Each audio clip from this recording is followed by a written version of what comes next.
Para que observar os eclipses solares? Essa é uma coisa interessante, né?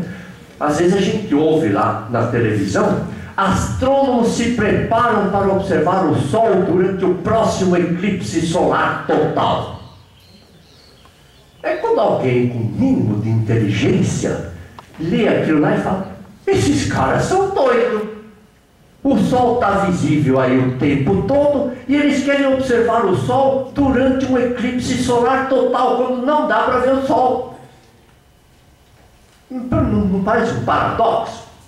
Então, acontece que existe, na verdade, um motivo para que isso seja feito. Olha, quando eu estou olhando para o Sol, normalmente é isso que eu vejo, a tal da fotosfera do Sol. Acontece que o Sol é mais do que essa fotosfera. Tem uma parte. Caramba! Dá para ver alguma coisa? Não. É isso que eu queria. Não cola. Mas então, tem uma parte aqui em volta que eu não consigo enxergar. Por quê? Essa parte que está aqui em volta, ela tem um brilho muito mais fraco do que o brilho da fotosfera. Mas eu costumo brincar dizendo que é mais ou menos o seguinte: imagine que tem um carro na frente de vocês, com as luzes apagadas de noite, e vocês estão olhando para o carro. E alguém dentro do carro acende um fósforo. Bom, vocês conseguem ver o fósforo aceso.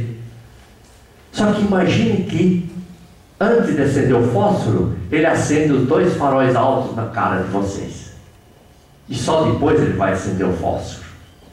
Percebe que por causa do grande brilho dos faróis, o brilho do fósforo fica totalmente ofuscado. Aqui é a mesma coisa. O brilho dessa região em volta do Sol é tão fraco que o brilho do Sol ofusca o brilho daquela região em volta. O brilho da fotosfera ofusca o brilho daquela região em volta. Então, eu gostaria de poder apagar o Sol, apagar a fotosfera, para poder ver aquilo que está em volta. Ou seja, eu gostaria que apagasse o Sol, de modo que aparecesse aquilo que está em volta. Bom, como apagar o Sol é esperar a Lua entrar na frente. Então, quando a Lua entra na frente do Sol, eu consigo ver e apaga completamente o Sol, com a parte da fotosfera.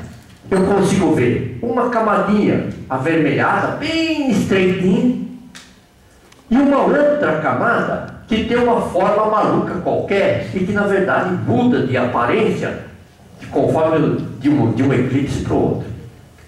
Esta região avermelhada aqui recebe o nome de cromosfera, e essa região esgarçada recebe o nome de coroa solar. Então, está aqui, esse aqui. Está aqui o Sol eclipsado e aqui aparece a coroa. E é exatamente essa coroa que os astrônomos querem estudar durante um eclipse total do Sol.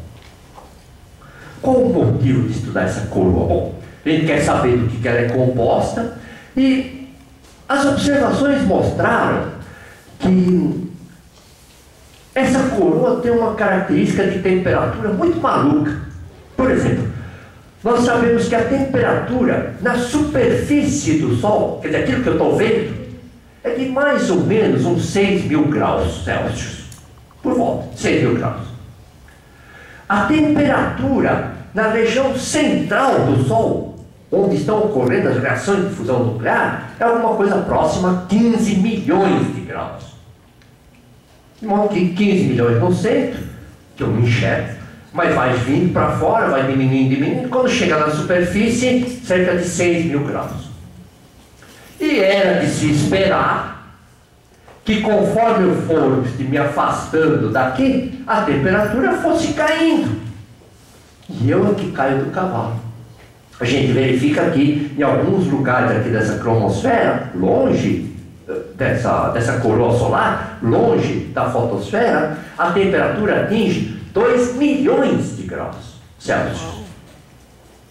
E acontece que, bom, qual é o mecanismo capaz de explicar esse aumento de temperatura nessa região, onde a gente sabe que não tem reação de fusão nuclear ocorrendo?